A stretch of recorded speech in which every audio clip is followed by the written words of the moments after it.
جيب معايا اللابتوب بتاعك ويلا بينا.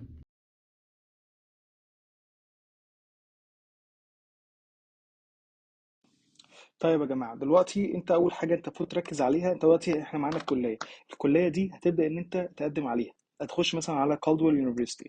كالدويل يونيفرسيتي تخش عليها بتركز على اهم 3 حاجات في المنظومة. عندك الكالدويل يونيفرسيتي، عندك الادميشنز. اول حاجة الادميشنز دي لها اي علاقة بالانترناشونال ستودنتس والحاجات اللي عليه والحاجات اللي ليه.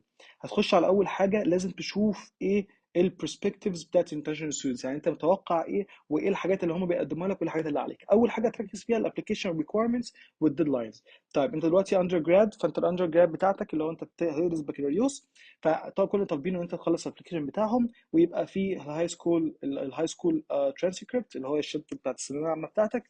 واهم حاجه البروف اوف انجلش بروفيشنسي. فانت عندك دلوقتي السات وعندك الاي سي تي وعندك التوفل وعندك الايلتس وعندك الدولينجو.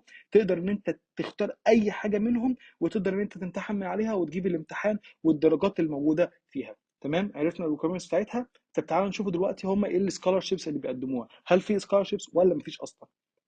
هتخش على السكولارشيبس، هتشوف دلوقتي اللي هو incoming undergrad students. دي كل السكولارشيبس اللي هم بيقدموها على حسب الجي بي بتاعك في الهاي سكول، في الثانويه بتاعت الثانويه العامه بتاعتك. على حسب انت جايب درجه قد ايه بتاخد سكولارشيب قد ايه. وفي طبعا سكولارشيب زي تانية كتير. لو انت مثلا واخد الاي سي تي او واخد الاي سي تي او واخد السات، طبعا بيدوك من حوالي 1000 3000 دولار.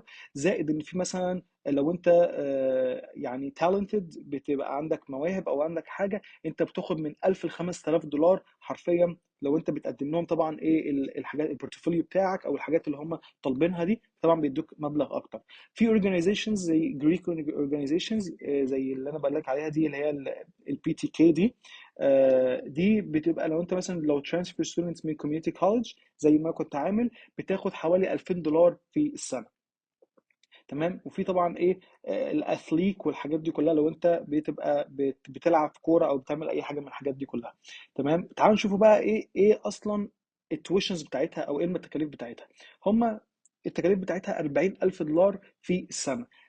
ما تاخدش من الرقم ده، ما تنساش ان في سكولارشيب انت هتاخدها ان شاء الله. فال 40000 دولار دول بيبقى من 12 ل 18 كريدت. الكريدت دي ممكن اشرحها بعدين ان شاء الله. بس وفي فيز كمان، دي حاجه شويه حبشتكنات كده بيحطوها. فممكن تكلف في الاخر 54000 دولار وممكن اقل. فعلى حسب الكليه وحسب هي الكليه هتمشي معاك بنظام ايه. تمام. فدي اهم 3 حاجات انت ممكن تركز عليها. فدي حاجه من الحاجات اللي انت ممكن تشتغل فيها.